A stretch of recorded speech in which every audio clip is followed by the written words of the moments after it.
इस वीडियो में हम लोग पढ़ेंगे कि उत्प्रेरण का सिद्धांत क्या होता है, मतलब कि उत्प्रेरक जो होता है वो काम कैसे करता है, कैसे रिएक्शन की रेट को बढ़ाता है। तो देखिए, उत्प्रेरण के निम्नलिखित दो सिद्धांत। उत्प्रेरण के कितने सिद्धांत हैं? दो सिद्धांत। पहला है माध्यमिक यौगिक का सिद्धांत। ये बहुत इम्पोर्टेंट नहीं है और आपके एनसीईआरटी में दिया भी नहीं गया, लेकिन इसको भी मैं पढ़ा दे रहा हूँ, आसान है। यह सिद्धांत केवल समांगी उत्प्रेरण की व्याख्या करता है। समांगी उत्प्रेरण तो आप लोग समझ चुके होंगे कि जब अभिकारक और उत्प्रेरक दोनों की भौतिक अवस्थाएं एक होती हैं तो उसे क्या कहते हैं? समांगी उत्प्रेरण।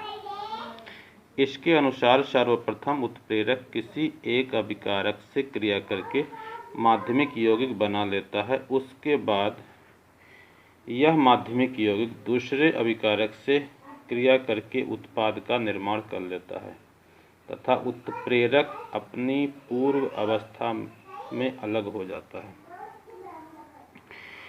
तो ये बात आपको समझ में आ गई होगी कि ये जो सिद्धांत है ये बताता है कि जैसे मान लीजिए कि दो अभिकारक हैं ए और बी, ये दोनों अभिक्रिया करके सी बना रहे हैं, ए बी बना रहे हैं, और जो सी है वो क्या है? उत्प्रेरक।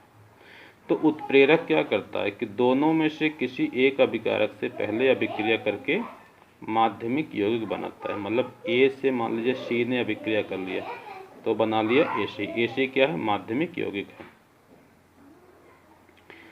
फिर जो माध्यमिक यौगिक बनता है वह दूसरे अभिकारक से अभिक्रिया करके उत्पाद में बदल जाता है और स्वयं क्या होता है? उत्प्रेरक अलग हो जाता है।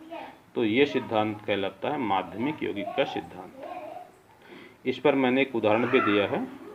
जैसे एथिल अल्कोहल को जब हम सांद्र सल्फ्यूरिक अम्ल के साथ में गर्म करते हैं तो बनती है डाई एथिल ईथर और जल निकलता है। तो यहाँ से OH और यहाँ से H, ये H2O निकल जाएगा, बन जाएगा डाई एथिल ईथर। तो इस रिएक्शन में होता क्या? सल्फ्यूरिक एसिड क्या करता है? तो पहले एथिल अल्कोहल जो है वो सल्फ्यूरिक अम्ल से H लेता है। एथिल अल्कोहल का OH, सल्फ्यूरिक एसिड का H, क्या बना लेगा? H2O। और ये जो एथिल है और ये जो HSO4 है ये आपस में जुड़ जाएंगे और ये बनेगा माध्यमिक यौगिक।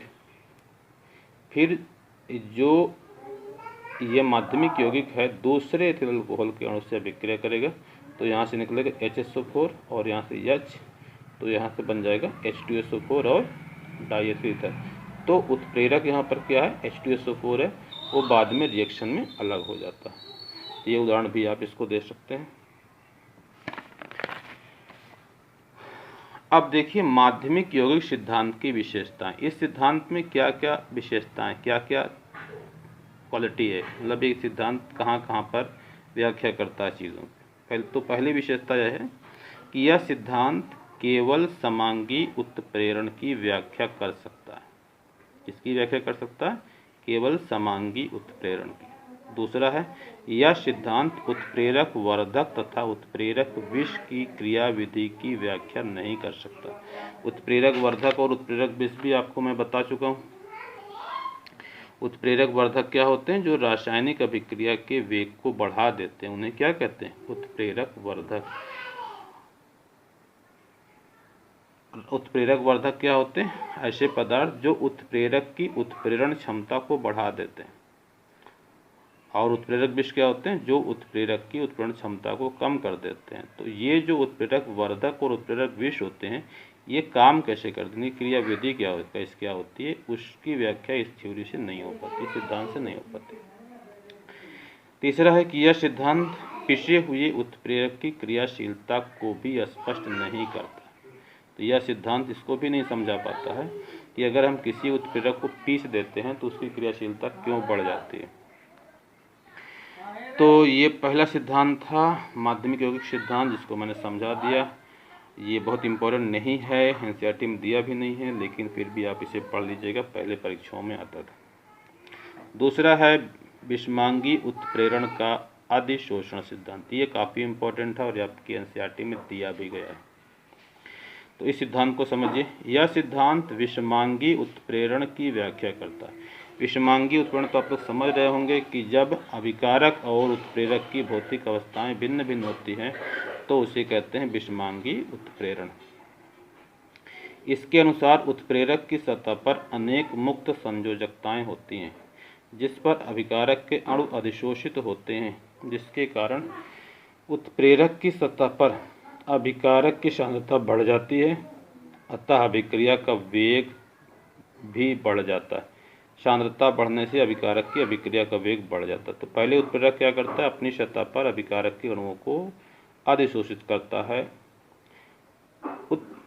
उत्प्रेरक की सतह पर अभिकारक की सांद्रता बढ़ जाती है और सांद्रता के बढ़ने से अभिक्रिया का वेग बढ़ जाता है, जो निम्नलिखित पदों में होता है। तो यह जो प्रोसेस है वो 5 पदों में होता है। एनसीईआरटी में भी ये 5 पद लिखे गए हैं, आप वहाँ से भी देख सकते हैं। पहला है उत्प्रेरक की सतह पर अभिकारक का विसरण। तो पहले होता क्या है कि जो अभिकारक के अणु होते हैं वो धीरे धीरे उत्प्रेरक की सतह की ओर आते हैं, तो उसे क्या कहते हैं, उत्प्रेरक की सतह पर अभिकारकों का विसरण, उसकी ओर आते हैं। फिर क्या होता है, अभिकारक अणुओं का अधिशोषण। फिर अभिकारक के अणु क्या होते हैं, उत्प्रेरक की सतह पर जुड़ने लगते हैं। फिर क्या होता है, मध्यवर्ती का निर्माण, मध्यवर्ती के निर्माण द्वारा रासायनिक अभिक्रिया होना। उसके बाद मध्यवर्ती का निर्माण होता है और रासायनिक अभिक्रिया होती है। चौथे पद में क्या होता है, जब रासायनिक अभिक्रिया हो जाती है तो मतलब उत्पाद बन चुका होता है, उसके बाद उत्पाद क्या होता है, धीरे धीरे अलग होता है, तो उसे क्या कहते हैं, विशोषण कहते हैं। उत्प्रेरक की सतह से उत्पाद का विशोषण। उत्पाद के अणु क्या होते हैं, धीरे धीरे उत्प्रेरक की सतह को छोड़ के जाते हैं। पांचवा क्या है, उत्पादों का उत्प्रेरक की सतह से दूर जाना, दूर विसरण। जब उत्पाद अलग हो जाते हैं सतह से तो धीरे धीरे उत्पाद के जो अणु होते हैं वो उत्प्रेरक की सतह से दूर चले जाते हैं। तो ये कोई उत्प्रेरक है, इसकी सतह पे इस तरीके से मुक्त संयोजकताएं होती हैं। ए बी क्या है, अभिकारक है, अभिकारक के अणु हैं। तो ये जो ए और बी हैं ये पहले क्या होंगे, मुक्त संयोजकताओं से जोड़ेंगे, उत्प्रेरक की सतह पर अभिकारक की सांद्रता बढ़ेगी। तो यहाँ पे लिखा भी हूँ, अभिकारी अणुओं का अधिशोषण। उसके बाद क्या होगा कि ये जो अभिकारक के अणु होंगे आपस में बॉन्ड बनाएंगे, ठीक है, आपस में जोड़ेंगे। जब ये ए बी के बीच में पूरी तरीके से बॉन्ड बन जाएगा, मतलब यहाँ पर बॉन्ड ए बी के बीच में बन रहा है और ये जैसे जैसे ये बॉन्ड ए बी के बीच का बनेगा ये बॉन्ड कमज़ोर होता चला जाएगा। जब ये पूरे तरीके जुड़ जाएंगे तो ये बॉन्ड टूट जाएगा और उत्पाद बन जाएगा। उत्पाद के अणुओं का विशोषण हो जाएगा, विशोषण मन अलग होना। उसके बाद ये जो उत्पाद के अणु हैं ये दूर चले जाएंगे। तो इस तरीके से पूरी रिएक्शन हो जाती है। अब देखिए इसकी भी कुछ सिद्धांत की कुछ सीमाएं हैं, उसको समझ लीजिए। विषमांगी उत्प्रेरण अधिशोषण सिद्धांत की सीमाएं। पहला क्या है, यह सिद्धांत मुक्त संयोजकताओं को स्पष्ट करता है। सबसे पहली बात तो है कि यह किसको बताता है, मुक्त संयोजकताओं को बताता है। दूसरा, यह सिद्धांत खुरदुरी सतह पर सक्रिय केंद्र तथा अधिक मुक्त संयोजकताओं की व्याख्या को भी स्पष्ट करता है। तो ये दो इसकी विशेषताएं हैं इस सिद्धांत की, इसे भी आप लिख लीजिएगा।